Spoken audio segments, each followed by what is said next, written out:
Welcome to the Festival of Storytellers.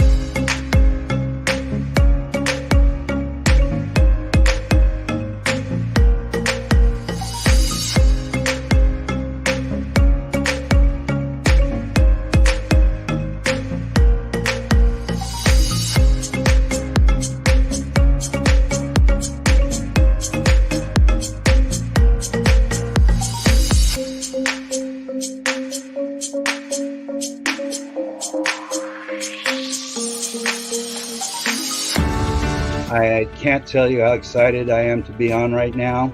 It's been a couple of weeks of excitement, getting prepared, and I've done a lot of things in my life, but this has got to be close to the top. Thank you, and Reader's Magnet, and thank you, John, for putting this forth and taking the chance on us authors in presenting this out to the world. I've enjoyed this immensely, Joanne. Ellie, so have I. Thank you for who you are, and thank you, Reader's Magnet. You all are beautiful, and you've worked so very hard, and we are blessed. We are. I thank everybody that's involved with this process, because we know writers need readers and writers need publishers. We thank Reader's Magnet and everybody that's involved. I love Reader's Magnet. They say, we share your stories with the world.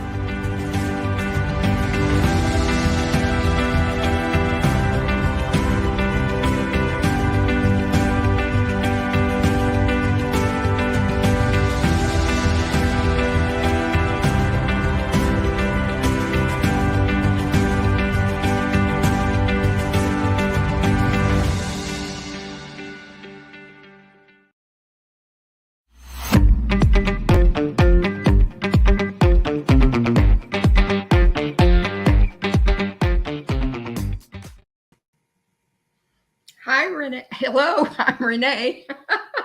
Renee Servello, and I wanted to welcome you to my second session live stream. And you can call me Renee, or you can just call me Humor Girl, whatever. And that pretty much gives the story away.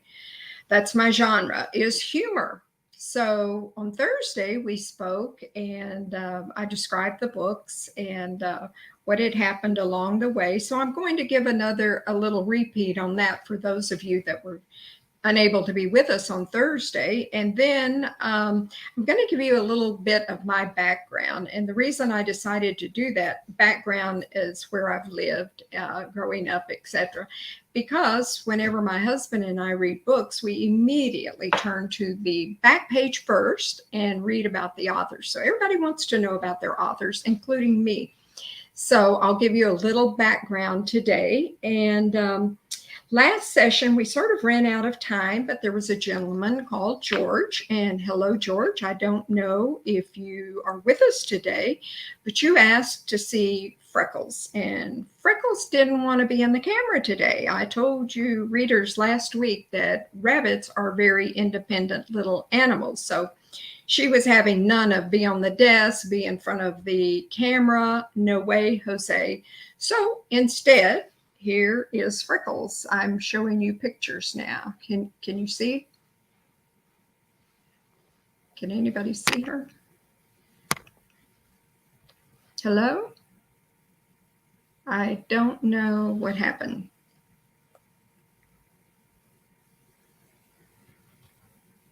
Hello?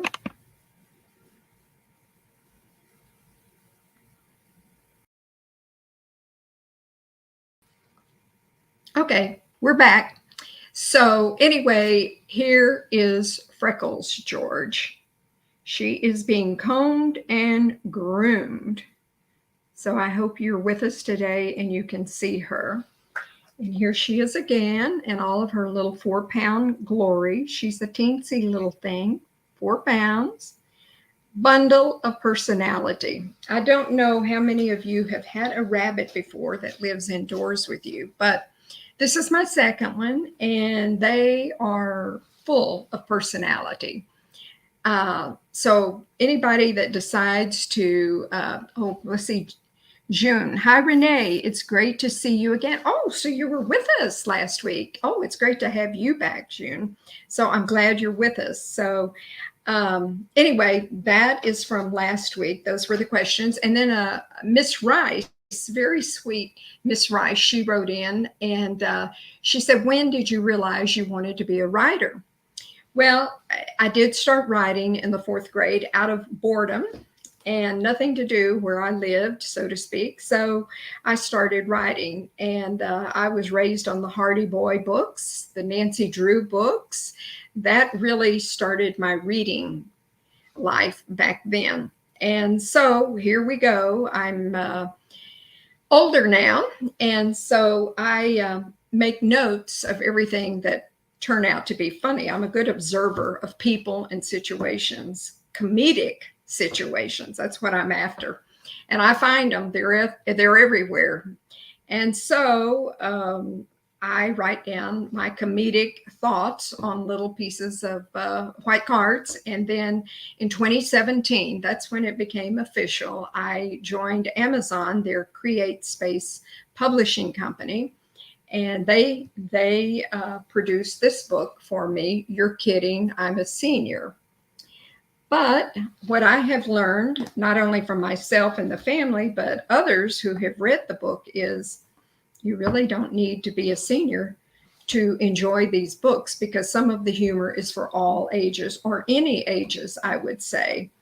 Well, nobody knows about You're Kidding, I'm a Senior, because there was no marketing at all with Create Space, and I didn't ask that question before I joined them. So besides family and friends, it was a top secret in this country. Nobody knew about You're Kidding, I'm a Senior book. So I had so many comedic situations and observations that I was continuing to write about every day, that I found a new publisher, and this is what we published, Humor All the Way. And while I was just finishing up with them, they did a limited marketing.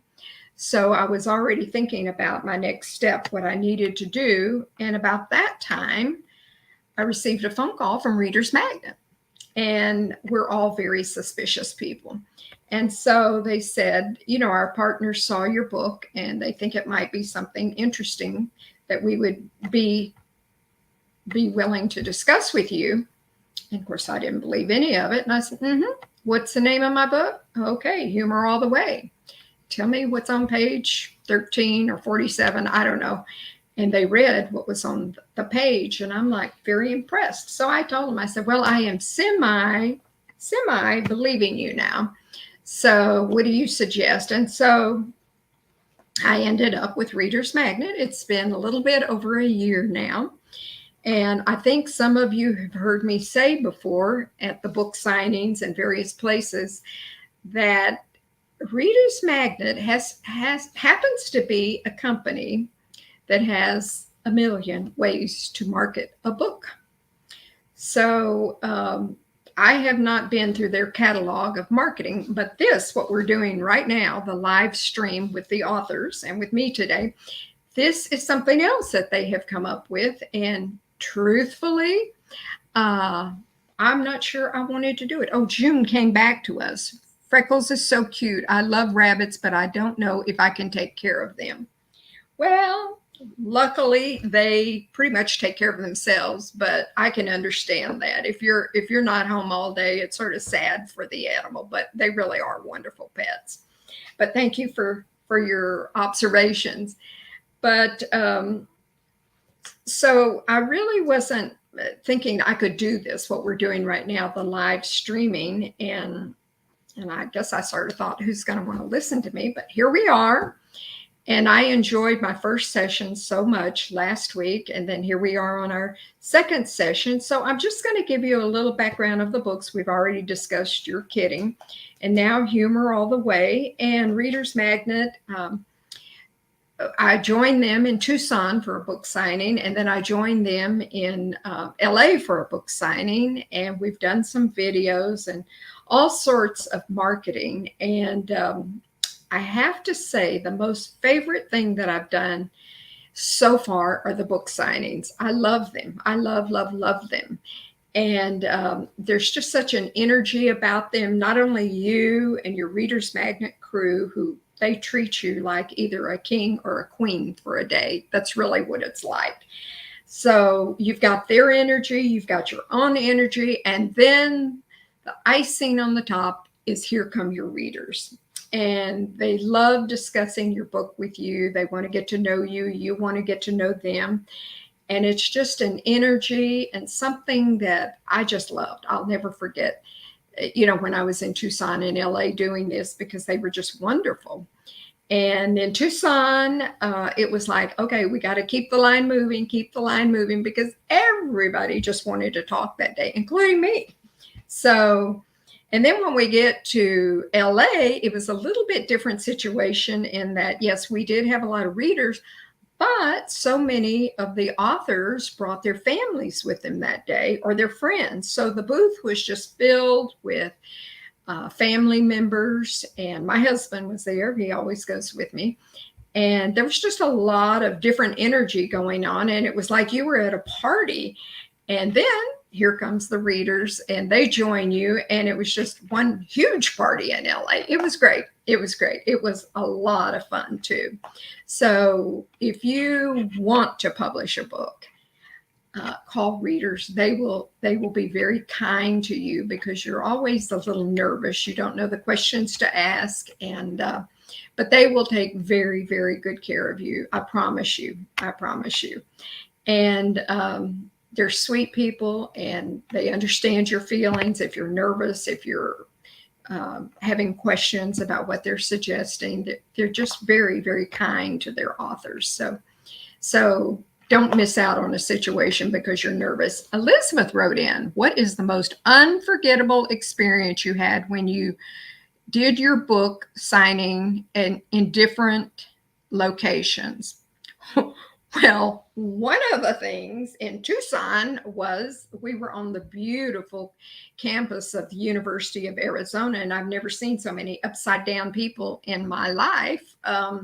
They were on planes. I don't know what this is, but a friend of mine said, Renee, you remember that from the old days. Well, I don't remember ever being upside down or seeing people that were upside down, but apparently at the university there, they do that. So that was a shock. It had nothing to do with the book, but that was a shock. And I think that, again, like I said, the shock for me was how much fun it ended up being. I was a little nervous, and I thought, what if nobody comes to the booth? What if nobody wants to talk? Well, I was totally wrong about all of that. It was nonstop people, happy people, interested in you, interested in your book.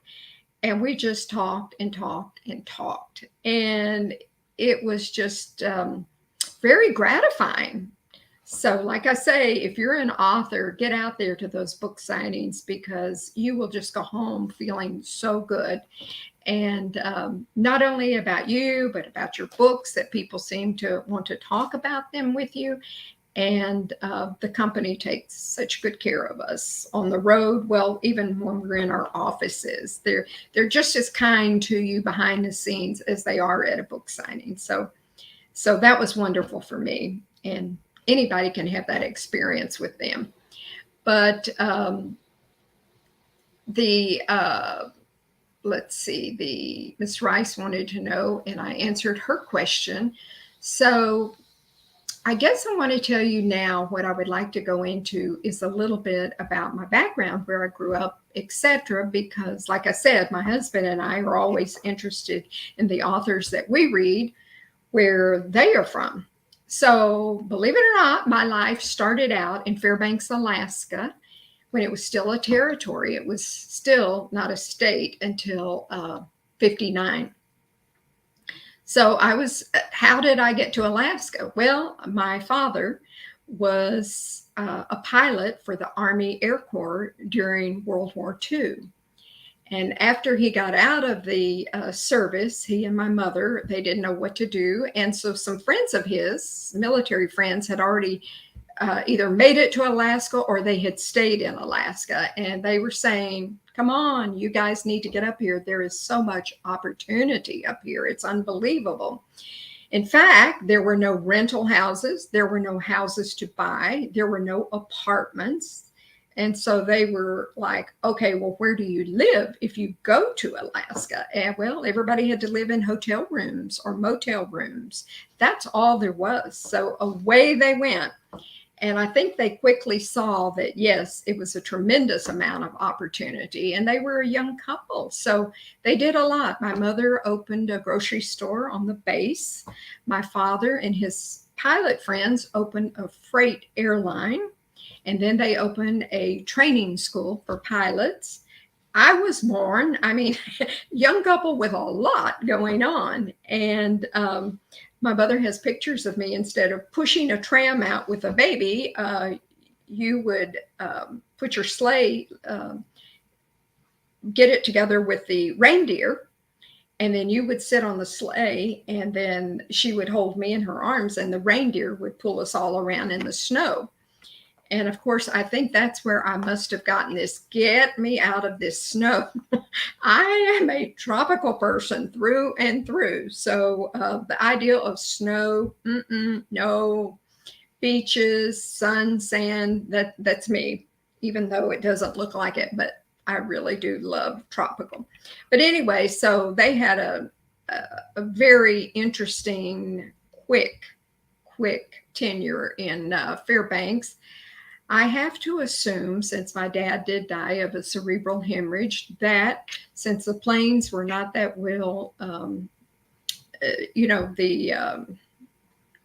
pressurized, were not that well pressurized back then, I'm sure he just woke up one day and was having headaches. That's what I imagine. I don't know. No one's ever told me. But so they had to fly back to Texas. And back in those days, it was probably a 2-day trip, not 8 hours like it is now.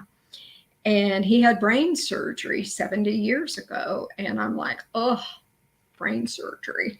So 6 months later, he did pass away. And so I never knew him. And you heard me talk last week that I sort of went into my shell, and I really don't remember when I came out of it. But for years, I didn't want to talk. I was so shy, a total introvert. And I don't know what happened, but now I've gone the opposite way. And so I have a complete different personality now. I like to talk and I love to be around people. So I don't know.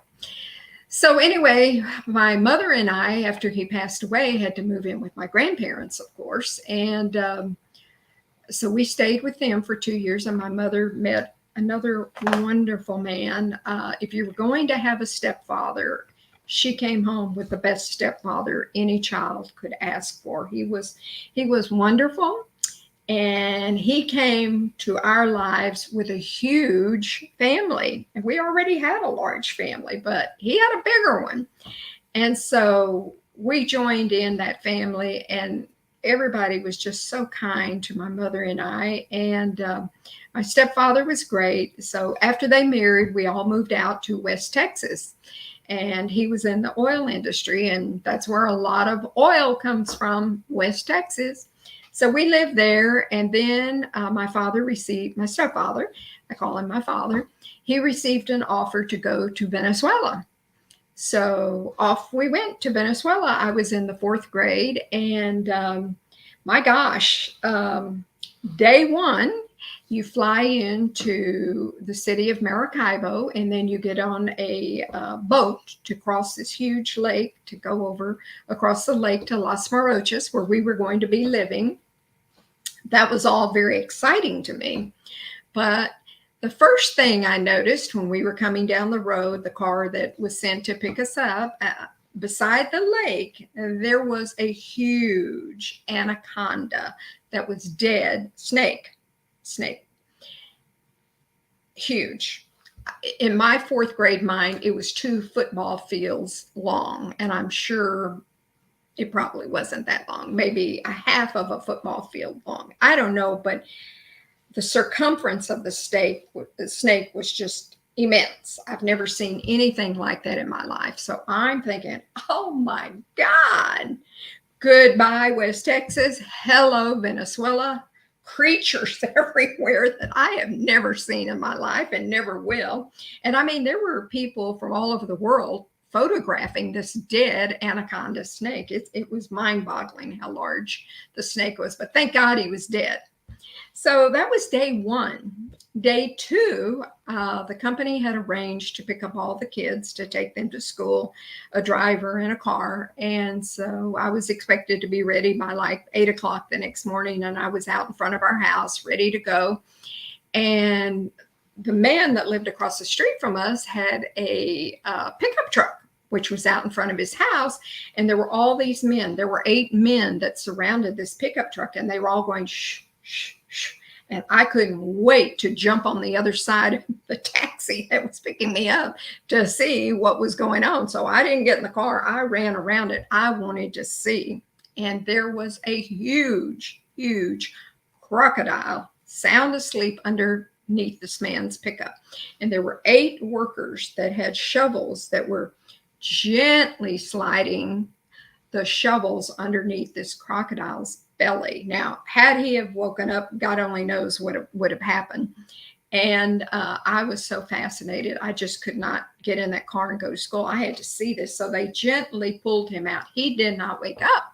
That crocodile was out. And of course, then they had to pick him up. He was quite large and quite heavy, but they managed to get him into the bed of the pickup truck so they could take him out of there. And I'm like, oh my God, day 2. This is so much better than West Texas. A crocodile, an anaconda snake that could probably eat 50,000 people when he was eating. This is great. I'm just seeing all sorts of fascinating things. So then I get to school, and apparently every new student that came into those classes, the kids had one object, and it was to scare the new people half to death. So they jumped on me right away and said, Renee, have you heard of the tree frogs, the white tree frogs? And I said, no. And they said, oh, we better warn you right now. They have suction cups on the bottom of their bodies and their legs. And once they stick to you, that's it. You're stuck with them for life. You can never get them off. I was horrified, petrified. I didn't want to go to recess. I didn't want to leave that classroom all day. I was terrified to be outside. So mission accomplished. I went home and I told my folks. And of course, they were new to Venezuela too. It wasn't just me. And my dad says, I don't think so. I'll check it out with the people in the office, but I don't think so. I think they were pulling your leg. Well, they were, and they got me. So I went back to school. I said, that is not true. But from that day forward, if I saw a tree frog, I went the total opposite direction. I was petrified. So anyway, I somehow got through that. And it was funny because my mother played bridge, and she had already found a group of ladies to play bridge with. So by the 3rd day, I come home and she says, I have the most amazing story. Everybody at my bridge table today was talking about the new kid that had joined the school. And they were talking about all of their children came home and said, but she's really sick. And so they said, well, what do you mean she's sick? What does she look like? She said, well, she has white hair, and she's so white, so she's bound to be sick. And so my mother said, well, describe, what the girl looks like. Well, they were describing me. I'm not sick, folks. So that was sort of my beginning into Venezuela, and I loved every minute of it. Oh my gosh, the things that I would see. I didn't have a playground. There was no park nearby, but there was wild sort of jungle. It looked like Arizona. And I would somehow wander out there with my friends sometimes if we could get away with our parents, and they didn't know where we were. And I would just walk fascinated under some of those mesquite trees. And you would see snakes wrapped around these big branches, big snakes watching us coming and going. Of course, the first time I saw that, I had a heart attack. But then we left them alone. They left us alone. And, we were fine. No snake ever got me. June, you're back. You're loving my stories. Oh, thank you. I have days and days and days worth of stories. So I appreciate this, June. But so there were all sorts of exciting things in Venezuela, different animals, of course, different lifestyles. And it was just a fun, happy upbringing. But once you reach, I think it was 6th or 7th grade, you couldn't go any further in school. So all of we students got shipped out. The European students got shipped to Europe. The Americans got shipped off to, schools or family members. I personally was shipped off to my grandparents and lived with them for several years. And that was wonderful for me because I was still with family and I knew the area. So it was an easy transition for me. So after my parents left Venezuela, they moved to before they left Venezuela, they lived in the western part of Venezuela by the Lake Maracaibo. And then my dad was offered the job in eastern Venezuela. So we moved over there. And believe it or not, Racel Moore, Anaconda, oh my God, I am scared just thinking about them. Talking about them is bad. Seeing them on TV is bad. Seeing them in person is terrifying. I agree with you 100%. But anyway, it was in the eastern part of Venezuela that I saw my husband, Anthony. He was older. And so the one thing about going to school in the States or Europe, all of the kids came back in the summer and we would congregate at the club every day or in the evenings whenever we could go. So I first saw my husband when I was 12 years old. He was playing bridge with the older kids. He never looked at me. I was a speck on the wall, dust. He never looked at me. So later on, about 4 years later, all the kids came back for the summer. And my girlfriend and I were walking on the side of the road. Nobody had a car, so you walked everywhere unless some parent would take you. So we were walking alongside of the road, and he, my love, which he didn't know at the time, he stopped by and said, would you girls like a ride to wherever it is we were going? He took us, dropped us off, never gave us another thought. And then later on, in the middle of the summer, he called and he said, Renee, would you like to go to the movies with me? I said, sure. Been waiting 4 years. Sure. So we went to the movies, and the movies in Venezuela are at the club. It's totally open air. There's no roof. There is a screen up front, and all the lawn chairs are opened, and all of the kids sit down closest to the young people, sit closest to the screen. And guess what's behind us? It's 200 to 300 parents. That's what a date means in Venezuela. You're seated there with 200 or 300 parents, your own plus everybody else's, breathing down your neck. So that was dating. That's what we did. And so there were some sparks there. There were some sparks. So we did continue after he went back to school at Texas A&M, and I went back to high school. We did sort of keep in contact. And then we got separated for a few years. He graduated from college. He went back to Venezuela and had a job there with Gulf Oil. And I started college. Yes, I did start college. And it didn't take more than maybe 2 classes of sociology, and I don't even remember what else, that my wheels were turning. And I knew I was bored and I needed to get out of there. June, is your husband your first love then? Yes, he is, June. First and last. 55 years we've been together. So anyway, we were, I lost my train of thought. Oh, he went off to college, and then I started college, and he went back to Venezuela. So I started college. And so after a semester, I went into the office and I told them that I was quitting. It was not for me. And I'm in my car going home thinking, what am I going to tell my parents? Because when they hear this, so I thought I better come up with a plan B before I go home. So I had no idea what plan B was, but I was driving along from Dallas to Fort Worth and I passed American Airlines operations office. So I thought, try that. So backtracked, I went to American Airlines and I told them that I was looking for a job and what about a flight attendant job? And so we talked quite a while, and then they passed me on to other people to talk to. And then I got all of this paperwork, fill it out. You're nearly an employee. And of course, you had to be 5'3" to be a flight attendant. And no way was I 5'3". I was 5'2". But I was able to come up on my feet just a little bit to where I grew. And it passed me. It worked.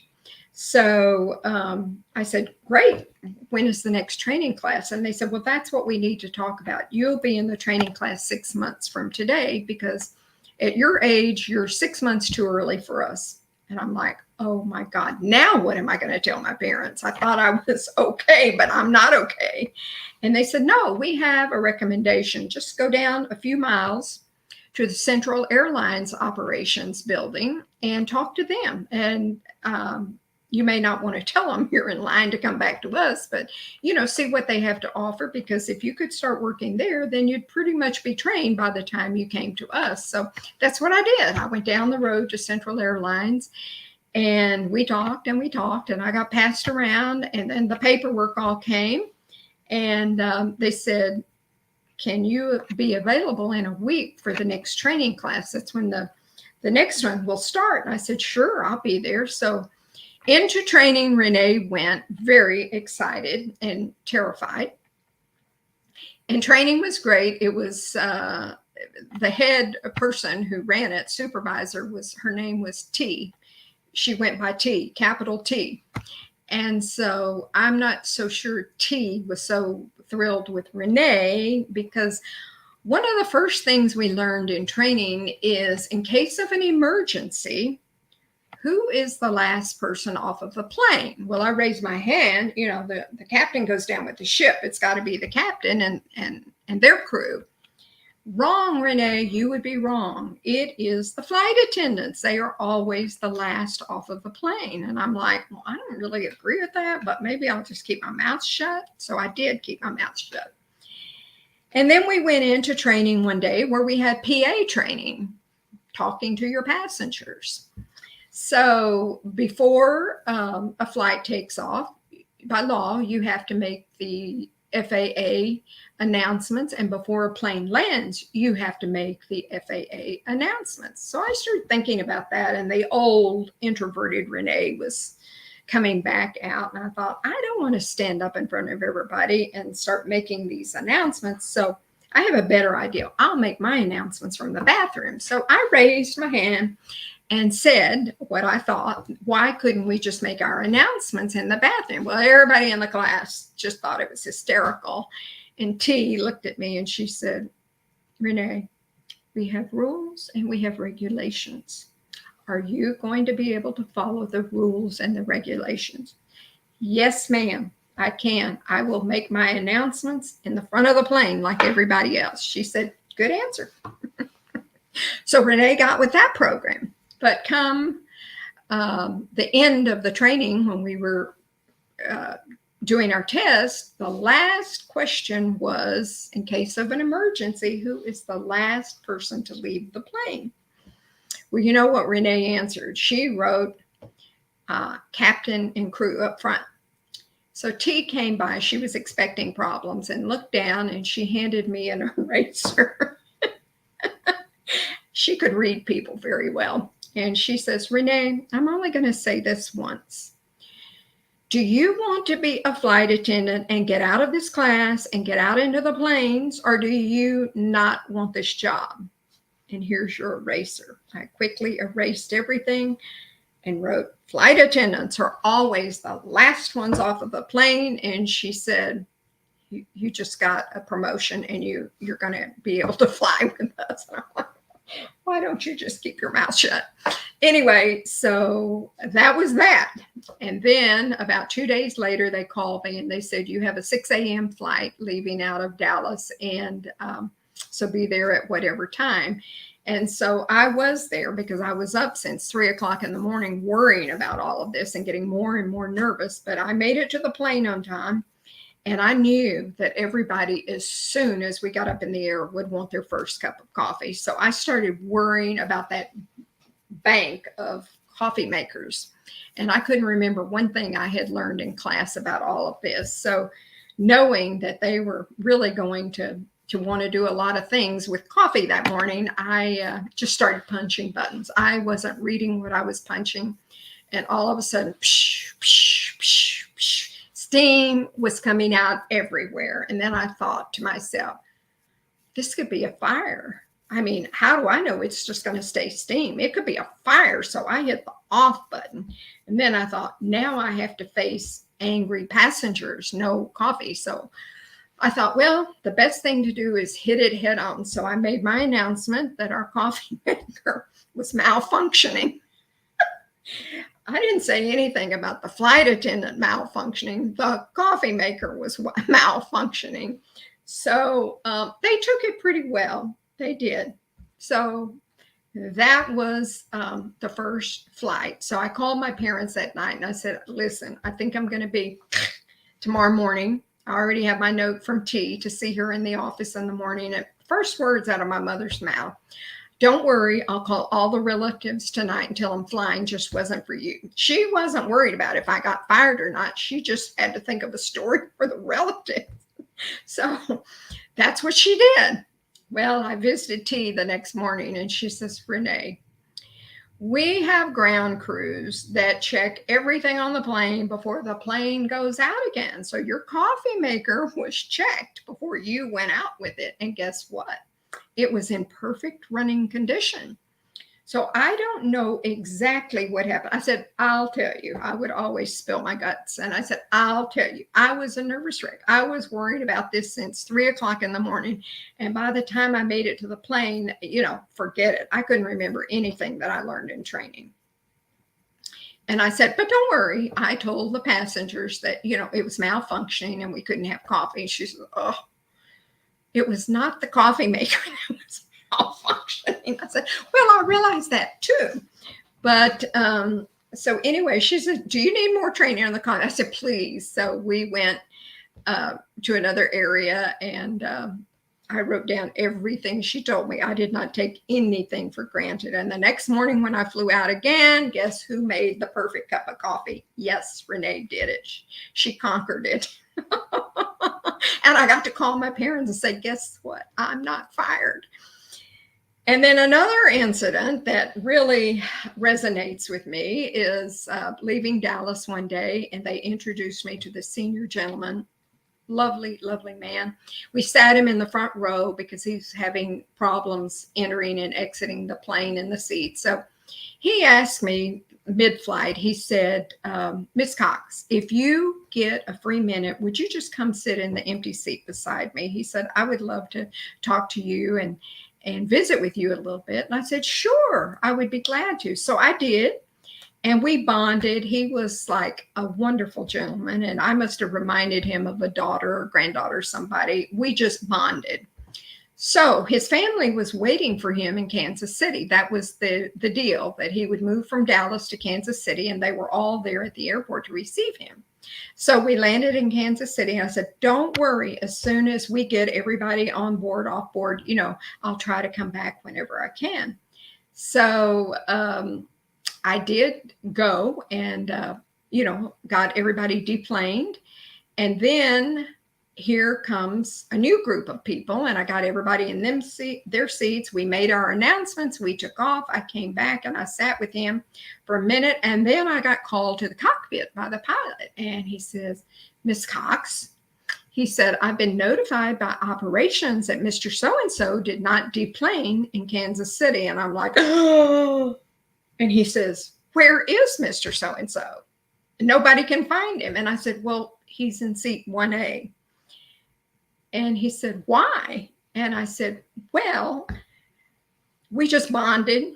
He wanted to keep talking. I wanted to keep talking, but we landed in Kansas City and I got everybody off the plane. And then, we got all the new passengers back on the plane and I forgot. He said, "Oh, okay. I'll tell them at least we have him. Somebody has him." So you can imagine how happy his family was with not me, but also my airline. So they arranged as soon as they landed at the next stop to get him on the next plane back. And so I had a note at the end of that flight from T, and she said, "See me in my office in the morning." And I already knew what this one was about. And she said, "Renee, how could you do that?" So I said, "Well, we bonded." Not that she cared. We bonded. He was so much fun to talk to, and he enjoyed my company. And, I think he was a little shy and sad for some reason. So we just had a good time bonding. And she says, "That's it?" And I said, "That's it." So she says, "I don't know. I'll get back with you later. I'm going to have to think about this because I just don't know about this situation." And I said, "I understand." So luckily, his family, Mr. So-and-so's family, wrote one of the best letters I ever received from a passenger. And they said, "We were so upset when Miss Cox did not get our grandfather off of the plane in Kansas City. And when we found out they were just talking and forgot all about it, then we really got mad. But then we finally were united with our father and our grandfather. And all he talked about was Miss Cox and how sweet she had been to him and spent time with him. And, our mother, his wife, had died earlier, a few years earlier, and he hadn't really talked and been happy since she died. But we saw the old grandfather, when he got off the plane. He could not stop talking about his plane ride and Miss Cox and his new friend and da-da-da-da. So we're only telling you the story in case Miss Cox was in trouble with the airline. Yes, we were in trouble again. So I got called into T's office again, and she said, "Renee, read this letter." And I'm like, "Oh, that is so sweet of them. Am I fired?" And she said, "No, you're not fired." Skated again. So from there, we went on to American Airlines saying, "Well, it's been 6 months now. We're ready for you to start our program, our training program." My airline was bought out by Frontier Airlines, and I got a notice that I had to go in and be fitted for the new Frontier uniform. So I sent a telex to Venezuela, to Anthony, and I said, "Well, American wants me to start training. This one wants me to do the uniforms." And he says, "Well, what about us?" And I said, "Well, yeah, what about us?" And he said, "Renee, you know what? I'm going to take some vacation. I'll be in Texas in a few days. And we're going to get this straight." So he came to Texas, and the first sentence out of his mouth that day was, "Are we getting married or not?" And I said, "We definitely are." And he said, "That's all I want to know. So hurry up and rent your apartment out, sell your car, and get down to Venezuela, and I will take care of the marriage and the wedding.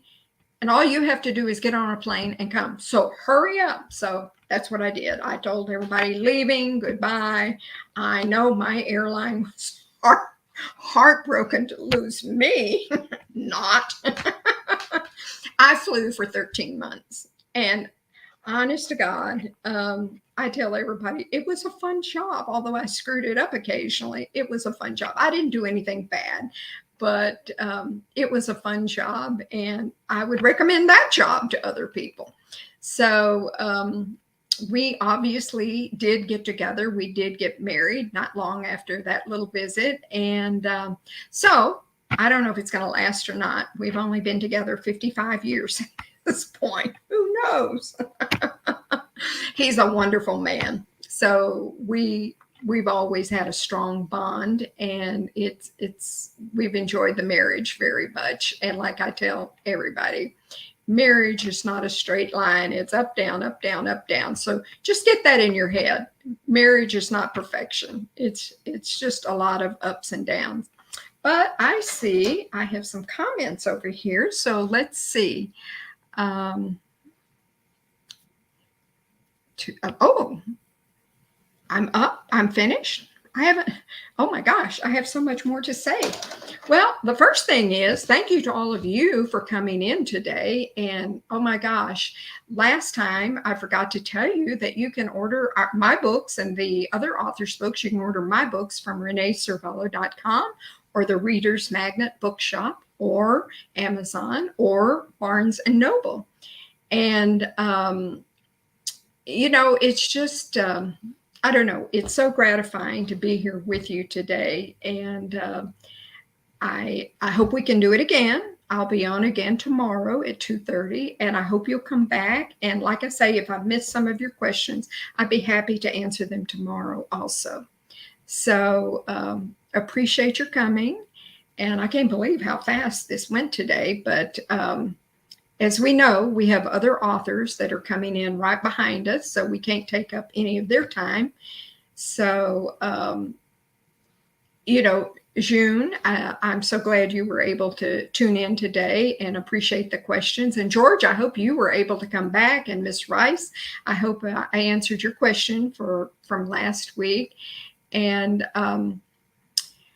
I like that gentleman on the plane that we overflew Kansas City. I think he just needed somebody to talk to. So when I start talking, I pep up because it's so much fun to communicate with people. So if you're having a down day, call a friend, call a family member, start talking about anything. It doesn't matter because it will be good for you and you will feel so much better. Who is this from? You're in the show. We can see you. Okay. I'm in the show, but I think I'm almost out of the show now. But anyway, like I say, if you have a down day, don't let it go any further. Just pick up the phone, call someone you know, a family member or anyone, and it always peps me up. This is not coffee talking. This is me. And I get a kick out of talking to people, and I love to get their stories and their background stories. And I don't know, we just get a lot of information. And that brings up a point that we had a special relationship with Arnie Sorensen, who was the CEO of Marriott. And we became friends like this. Never met the man personally, but we became pen pals because he was in charge of Marriott worldwide, and my husband and I are members of Marriott. So when we would get to a city and, I'd start talking to people, Anthony would start speaking, and some of his employees, we found outstanding employees in the Marriott. And so we would get their backstory, and I would just email it to Arnie, and he would take care of them. He loved the stories. So we operated like that as pen pals, meeting the Marriott employees behind the scenes. Many of them were behind the scenes from the kitchen, wherever, and they have fascinating stories. And so just talking to people, you can find out a lot. And so I would send the stories to Arnie, and he would take care of them and recognize them. And I still hear from some of those people. And they all say the same thing, that when they were contacted by Arnie, it was one of the best things that ever happened in their lives. So we feel like, my husband and I feel like we did a lot of good, even though Arnie was always on a plane traveling the world and he didn't have that much free time. He always took care of the people that I would send him on email, and he recognized them. So that was gratifying to know that they were well taken care of as far as recognition, and it meant a lot.